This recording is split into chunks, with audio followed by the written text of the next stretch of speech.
Alright, what's up, guys? So, shout out to Dexer2 for posting about this, but I wanted to overall give out my opinion on Sony increasing their PlayStation subscription prices. My thing is this: before you guys decide to do some stuff like this, y'all need to add PlayStation 1 games, PlayStation 2 games, PlayStation 3 games, PlayStation 4 games that you guys don't have in the PlayStation Plus membership. You need to add those games, especially if they're PlayStation exclusives. And it ain't on some stuff where it's like, oh, I got a stream. No, I want to download this game. I want to be able to actually play it. And then it's like, okay, if my Wi-Fi goes off, I can still be able to play this game. But it's like, my thing is this: when I look at Xbox and their subscription service, and then when I look at PlayStation, bro, Xbox is killing it. And then my thing is this: just erasing this subscription stuff. You got it where if you have a gaming PC, you could just play games for free on Steam.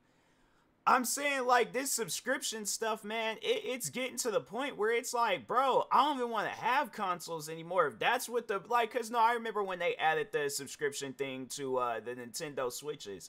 And I was like, bro, and for those that didn't get a chance to get a Nintendo Switch when they very first came out, they have no subscription service. All you just need was their console and a video game. You can play it. So it trips me out where they have their subscription service, but the only thing, and now I will say that they do have it where you can play some, not all, but some of their old games. My thing is this: if you guys are going to be charging people this extra amount of money on some stuff, we need to be able to play it all. That's like if Netflix was like, oh, well, if you subscribe to our high, and they probably will do some stuff like that eventually down the road, but they're all like, oh, if you want to subscribe to our higher membership, then you'll be able to watch Stranger Things. And that, what's that one movie with the dude from Thor? It's like Extraction or something. Like, I don't know, but I'm saying like that's, or, and then it's like, oh, but if you have like our low tier subscription service, then you get to watch like all the like sci-fi and Lifetime movies, the low budget movies. Nothing wrong with sci-fi and Lifetime, but I'm just saying, like,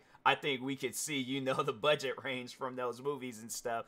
But anyways, but imagine if like Netflix was like that, or any other subscription based service. And I know a lot of them are, but my thing is this: with gaming, if we're buying a $500 console, right, and we're paying you guys $60 to $70 plus tax on your video game, a subscription service shouldn't even exist. You guys should be overall making your money off of the console and off of the games that you... Why is it that you guys managed to survive for so long when it was the PlayStation 2, PlayStation 3, or even, yeah, PlayStation 1, PSP, I'm saying the PlayStation, Vita or Vista, whatever it was called. I'm saying you guys survived off of all of these consoles that didn't have subscription services, and now all of a sudden you guys need subscription services. It wasn't like this stuff was introduced during the pandemic. It would have made sense if this stuff was introduced during the pandemic so you guys can make more money, but at the same time, it wasn't like you gotta go freaking abroad to go buy a video game, or, you know, to buy some Xbox. And that's, it's like, it's stuff like that, you know. Then, but yeah, getting to Xbox, where it's like you see all of their exclusive games, and some they just recently added the Texas Chainsaw Massacre, and I don't know if that's like an Xbox exclusive. Well, I don't think it is, because it is on PC and stuff, but it was, I don't think it was made by the people that work for Xbox. But still, even at Xbox and Microsoft, they have it where you can play Forza, Gears of War, well, there's some other, the Bethesda games, and at some point they're gonna probably end up adding the Call of Duty games, because, yeah, it was like Microsoft, I think it was, yeah, Microsoft that bought Activision. I don't know if that deal went through and stuff, but my thing is this: it's like, PlayStation, what do you guys got to where you... Because I'm saying, if you're looking at Ubisoft, and then you got games on there like The Division, and it's like, here it is, that game is halfway broken. If that's the games that you're like your front runners, or it's like some games, like, I'm saying, you guys don't even have it where it's like The Last of Us 2, the second God of War game. You don't even have it where those are available for us to download at any time. We have to still buy those games. I'm saying it's stuff like that where it's like, no, what you guys got going on now is perfectly fine. Y'all done survived this long without raising the price. You guys can go on longer. It don't make no sense to me why these companies are like raising their prices on stuff, yet they're not adding anything or doing anything or changing anything differently. I still get the same. It ain't like I'm getting a different controller or a different PlayStation or a different. I'm not getting no different experience when I'm playing a video game. It is the same experience that I got when I was a kid, when I very first got into video games. So I'm confused. What's up with these price raises? Yeah, it's stuff like that where I'm like, nah, you guys need to just leave it where it's at, because changing it, that, what is it, where Microsoft, Xbox, they have it where you get like perks when you subscribe to their service. I'm saying, like, I think throughout that time I done got a Hulu like trial, a Crunchyroll trial. That's like for, or is it Crunchyroll or Crunchyroll? Well, it's the like the service that plays like a bunch of different anime shows. They gave me a trial for that. They'll give you like stuff for whatever video game, like Apex Legends and things. I'm saying they at least give you things.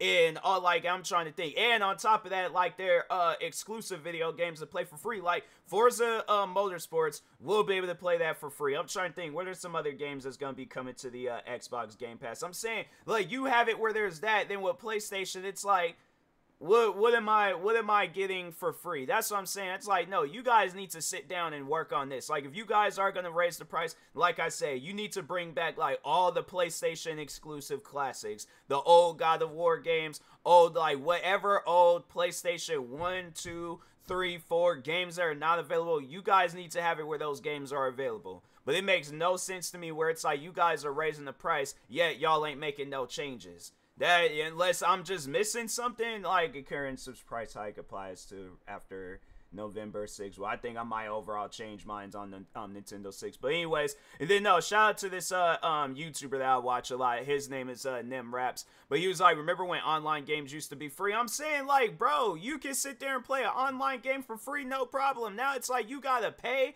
to play a video game that you buy? I'm telling you, man, it's at times where it's like there's just certain, that's something that I really don't understand. Even when I seen that with Nintendo Switch, where I was like, I wanted to go out and get Super Mario Maker, but they're like, oh, if you want to be able to download other people's Mario maps in there and stuff, oh, you have to pay for the subscription service, which is like, it's $20 a year, I believe. It ain't like their subscription service ain't really all that expensive, but still, it's like, I paid for your guys' console. I paid $60. It ain't even like their video game is at a cheap price. It's like all Nintendo Switch games have been like $59.99 for like since the Nintendo Switches done came out, and along with every other game. So it's like you guys ain't even changing the price. I'm telling you, man, gaming right now is such a scam. No, it seriously is, because that stuff just doesn't even make any sense to me, where it's like, back then, you can play these games with no problems, no subscription services, none of that. Now, all of a sudden, you need it, but there ain't no difference within the game. Yeah, it's just, it's confusing, bruh. But anyways, let me know what you guys think in the comment sections. I will talk to y'all later. Thank you guys for watching. Like, subscribe if you're new to the channel, and peace.